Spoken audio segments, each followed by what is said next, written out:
Hello' everyone, weekly job update ছিৰিজটোলৈ আপোনালোক সকলোকে স্বাগতম জনাইছোঁ। আজি আমি কেইটামান গভৰ্ণমেণ্ট জব নটিফিকেশ্যন ইয়াত চাব ওলাইছোঁ। এই ছিৰিজটোৰ আজি এইটো প্ৰথমটো ভিডিঅ'। এনেকৈ আমি উইকলি আপোনালোকক কি নতুন গভৰ্ণমেণ্ট জবছ বা প্ৰাইভেট জবছৰ নটিফিকেশ্যনছ ওলায় তাৰ ওপৰত আপডেট দিবলৈ চেষ্টা কৰিম। তো পলম নকৰি ভিডিঅ'টো ষ্টাৰ্ট কৰিছোঁ। তো ফাৰ্ষ্টত আমি APSC আপডেটকেইটা চাই লওঁ। APSC ফালৰ পৰা একদম লেটেষ্ট আপডেট হয়। এগ্ৰিকালচাৰ ডেভেলপমেণ্ট অফিচাৰৰ পষ্ট তেওঁলোকে অলৰেডি ৰিলিজ কৰি দিলে আৰু ইয়াতে নাম্বাৰ অফ পষ্ট যদি চাওঁ টোটেল 195 আছে। টোটেলটো অপেন কেটেগৰী 112 আৰু তাৰ পৰা 34 নম্বৰ ওমেন্সৰ কাৰণে ৰিজাৰ্ভ থাকিব।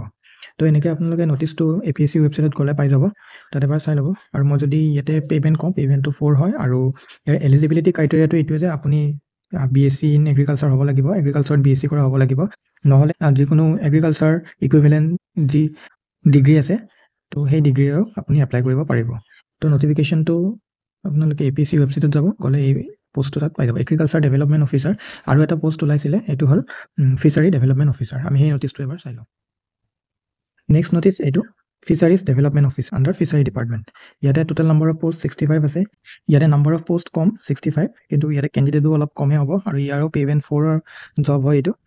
আৰু কোৱালিফিকেশ্যন যদি চাই তেতিয়াহ'লে ফিচাৰিজ ডেভেলপমেণ্ট অফিচাৰৰ কাৰণে আপোনাৰ বেচেলাৰ্ছ ডিগ্ৰী থাকিব লাগিব ফিচাৰী ছায়েন্সত, BFSC। আৰু ইয়াতে কোনো ইকুইভেলেণ্ট কৰ্চৰ কথা কোৱা নাই, আপোনাৰ এই ডিগ্ৰীটো থাকিবই লাগিব ফিচাৰী ছায়েন্সৰ।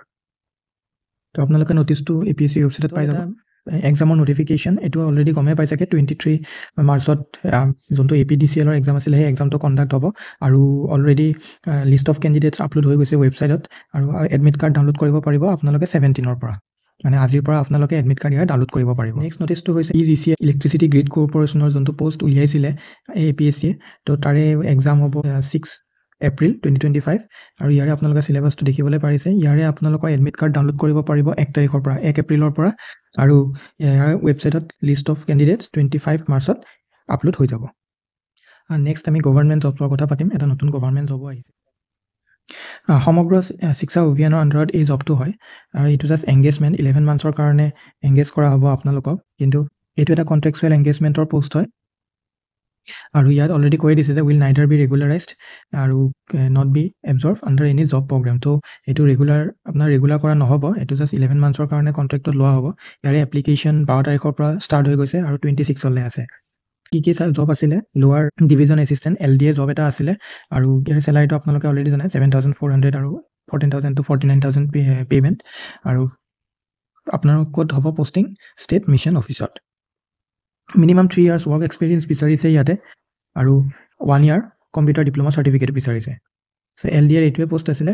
আৰু আপোনাৰ ক'ত পাব? ৱেবছাইট সমগ্ৰ শিক্ষা ৱেবছাইটত যেতিয়া আপোনালোকে যাব, তাতে ssa.assam.gov.in গ'লে ইয়াৰে ৰিক্ৰুটমেণ্ট পৰ্টেলটো তাত পাই যাব। নেক্সট আহিলে কেইটামান ৱাক ইন ইণ্টাৰভিউ। এইটো আজি নিউজ পেপাৰত আহিছে এই এডটো। Ministry of environment, forest and climate change, Shillong, য'ত ৰিজনেল অফিচ আছে শ্বিলং আৰু ছাব অফিচ গুৱাহাটীত আছে। তো ইয়াৰে পোষ্টকেইটা এটা কনচালটেণ্টৰ পোষ্ট আহিছে। নম্বৰ পোষ্ট 2টা আছে আৰু এজ লিমিটটো দিয়া আছে 27 years and not more than 45 years. ইয়াতে কি লাগিব? মাষ্টাৰ ডিগ্ৰী লাগিব ছায়েন্সত বা bachelors degree in engineering and technology as minimum qualification, আৰু ৱৰ্ক এক্সপিৰিয়েঞ্চ বিচাৰিছে 1 to 3 ইয়াৰ্ছ। আৰু ছেকেণ্ডটো হ'ল data entry operator. Data entry অপাৰেটৰৰ 2টা পোষ্ট আছে, য'ত 25,000 পাৰ মান্থ দিয়া হ'ব এণ্ড 20 to 33 ইয়াৰ্ছৰ এজৰ তেওঁলোকে কেণ্ডিডেট বিচাৰিছে। কোৱালিফিকেশ্যন কি বিচাৰিছে? Candidate should possess a degree, মানে গ্ৰেজুৱেট হ'ব লাগিব উইথ 30 ৱৰ্ডছ পাৰ মিনিটছ। আৰু ডিজাইৰেবল বিচাৰিছে যে having higher qualification and having a good computer knowledge. তো ইয়াৰে আপোনাৰ কি হ'ব? ইণ্টাৰভিউ ক'ত হ'ব? Interview will be held on 25 March. তো মনত ৰাখিব ডেটটো 25 March at ministry of environment, forest and climate চেঞ্জৰ যোনটো ৰিজনেল অফিচ আছে শ্বিলঙত। তো শ্বিলঙত হ'ব ইয়াৰে ইণ্টাৰভিউ। আৰু এতিয়া কি লিখিছে? Interested and eligible candidates are to bring their application in plain paper. এড্ৰেছটো এই শ্বিলঙৰ যোনটো ৰিজনেল অফিচৰ এড্ৰেছটো আছে, বায়'ডাটাৰ সৈতে আপোনালোক যাব লাগিব তাতে। তো এইটো আছিলে আৰু এটা ৱাক ইন ইণ্টাৰভিউ আছে, সেইটো হ'ল যোনটো আমাৰ নেটফি NEDFI নেটফিৰ পৰা walk in interview. The North Eastern Development Finance Corporation Limited NEDFI invites candidates to apply for the position of help desk operator under a project. এটা প্ৰজেক্ট চলি আছে, তো সেই প্ৰজেক্টটোৰ আণ্ডাৰত হেল্প ডেস্ক অপাৰেটৰ হিচাপে আপুনি 6 মান্থছৰ কাৰণে এটা জব ল'ব পাৰে, য'ত আপোনাক 15,000 দিয়া হ'ব। আৰু এলিজিবিলিটি হয় যে graduate in any discipline, freshers R eligible. তো ইয়াতে কোনো ৱৰ্ক এক্সপিৰিয়েঞ্চৰ কথা কোৱা নাই, তো এইটোত গৈ আপোনালোকে পাৰ্টিচিপেট কৰিব পাৰে।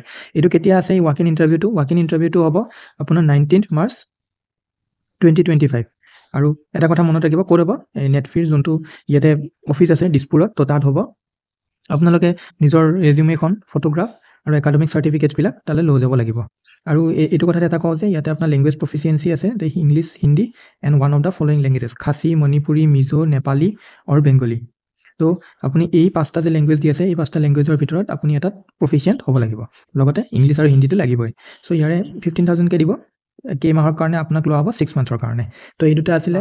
মই এটা নটিচ ইয়াতে দিব খুজিছোঁ যে যোনটো ৰিটেন টেষ্ট আছিলে 23 মাৰ্চত পুলিচৰ, তো সেই ৰিটেন টেষ্টটো এতিয়া পিছুৱা হৈছে, হৈ পেলাই 6/4/2025ত তাৰ ৰিটেন টেষ্টটো পতা হ'ব। তো আজিৰ কাৰণে এইখিনি। এনেকুৱা উইকলি জব নটিফিকেশ্যনছ পাই থাকিবলৈ আমাৰ চেনেলটো ছাবস্ক্ৰাইব কৰক। Thank U.